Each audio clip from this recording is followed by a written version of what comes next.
Okay, so we have our common rafters in place now. They're all nailed at the top and bottom, and we're ready to do the gable end framing. So I've already installed one piece of this framing here. If you notice, we have our top plate of our wall and our double top plate, and I've added this bottom plate to our gable framing. You don't technically need a bottom plate for this gable framing. You could use the double top plate of the wall. But this board here kind of serves as two purposes. A lot of times you'll have a ceiling joist that ends right at the end of your layout next to a wall. You need that for your drywall to be able to nail your drywall corner on your ceiling. But if you actually lay that joist flat and nail it to the top right here when you're doing your gable end framing, it'll serve as your bottom plate, and it'll also overhang over here for your nailer for your drywall. So I like to put this bottom plate in. It saves one piece of lumber, and it's a little bit more simple to do that way. So what I'll do here now is I'm gonna also put a 2x4 coming up along this rafter and a 2x4 coming up along this rafter. And that's gonna serve as our top plate for the gable end framing. Once we get that all put into place, we'll then put in our studs. So what we're gonna do to lay out our studs, we actually don't need to do any math or any measuring. We're just gonna follow the layout that we have on the wall right below us. So what we can do is we'll take our speed square, line up on the 16 on center layout from the wall below, and just transfer all these marks up.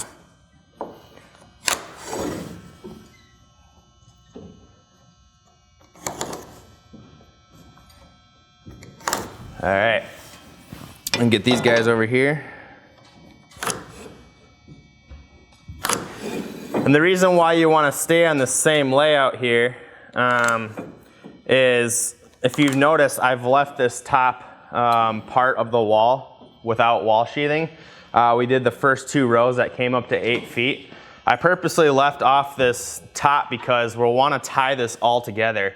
Once we get this framing in here, the sheathing will then go on and we'll nail to the bottom wall section in this gable framing section, and it just ties this roof together. If you ended up finishing off your sheathing here, you'd have like an 8-inch strip, and then you'd be nailing in your bottom plate and you'd have that seam there. It wouldn't hurt your finish or anything, it's just not as strong. So it's a better practice to just leave that top a little bit off of your wall and then finish it when you go to do your gable sheathing. So we'll finish marking off these guys, and we'll bring our marks across. And then we'll cut all of our gable studs to length, and then we'll go ahead and install them. Okay, so we have now cut all of our gable end studs, and we have put them into place. So we already put them into place, but I'll kind of go through the process of what we did here. So again, we have this bottom plate, and if you remember, the pitch to our roof is 12-12, which makes a perfect 45-degree angle. So we cut a 45-degree on both ends of this bottom plate and just fit it in. We just measured long point to long point and made that cut. And then we went ahead and transferred all of our lines, if you remember. And then the way we transfer our lines up to the top plate here, if you take a 4-foot level, or if you have a larger roof, as long of a level as you can get, you can line up right on the line of our layout line down here, and then move your level back and forth until you're completely plumb. Make a mark, put the X on the side where the stud lies, and you have your layout on your top plate as well. Once you have it all laid out, you can cut your studs to length and then go ahead and screw them in, or nail them in with 2 16s on the bottom and 2 at the top. Once that's all ready to go, then we're ready to put on our wall sheathing. So again, just to emphasize, it's real important. It's good practice to make sure that one piece of wall sheathing from your lower wall here overlaps onto your gable wall, tying all these plates together. So AJ's already pre-cut our first sheet here. We're gonna go ahead and bring it up, and this will go on just like the rest of our wall sheathing here. We'll grab it, rest it right on top here, make sure that it fits. AJ, can you give me an eye over here? How are we looking? In this way a little bit. 16, not too much. Right there. Perfect. All right.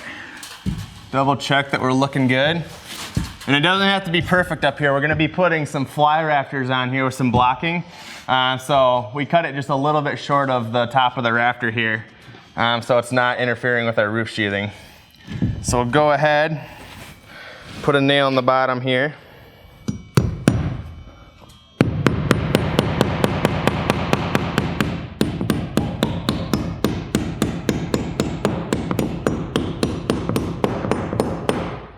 And then we'll tack it at the top.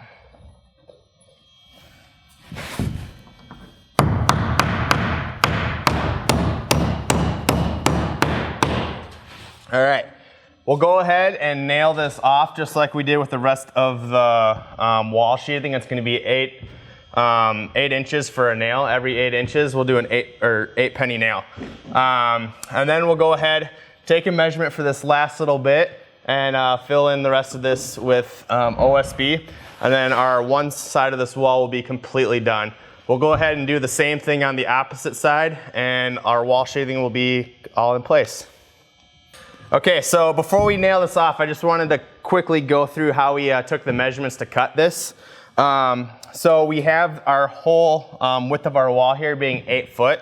So we just took a full length sheet and went ahead and measured up to our rafter here. So we measured from the top of our wall sheeting that's already in place.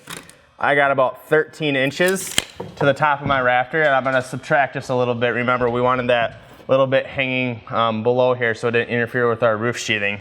So I'm gonna go about 12 inches and make a mark on this side, make a mark on that side, and then at a 45-degree angle, I'm gonna come up and make this line.